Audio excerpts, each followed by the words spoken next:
Guys তোমাদের মাঝে আজকে আমি নিয়ে আসলাম একটি নতুন ওয়েবসাইট, যেটি ঘরে বসেই তোমরা ফিফা বিশ্বকাপ এনজয় করতে পারবা। অনেক কম এমবিতেই তোমরা দেখতে পারবা। তো চলো বেশি বকবক না করে আমরা মেন টপিকসে চলে যাই। প্রথমে তোমরা ক্রোম ব্রাউজারে চলে যাবা।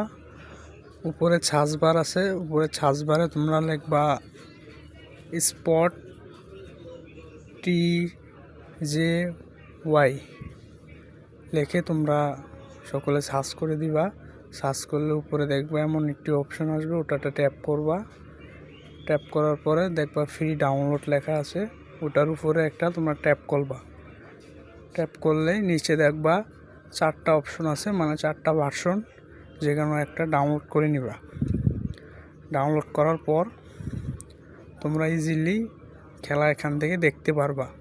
আমার যেহেতু ডাউনলোড করা, আমি তাই ডাউনলোড করলাম না, আমি আপনাদেরকে দেখাচ্ছি। আপনারা এখান থেকে ভিতরে ঢুকবেন। ভিতরে ঢুকতে একটু লোডিং নেবে। লোডিংটা হয়ে গেলে আপনারা সরাসরি ভিতরে ঢুকে এখান থেকে আপনারা সরাসরি লাইভ খেলা দেখতে পারবেন। ঠিক আছে গাইস, এই ধরনের ভিডিও পেতে আমার চ্যানেলটাতে সাবস্ক্রাইব করেন এবং একটি লাইক করে দেন। ধন্যবাদ। আপনারা সবাই ভালো থাকবেন গাইস।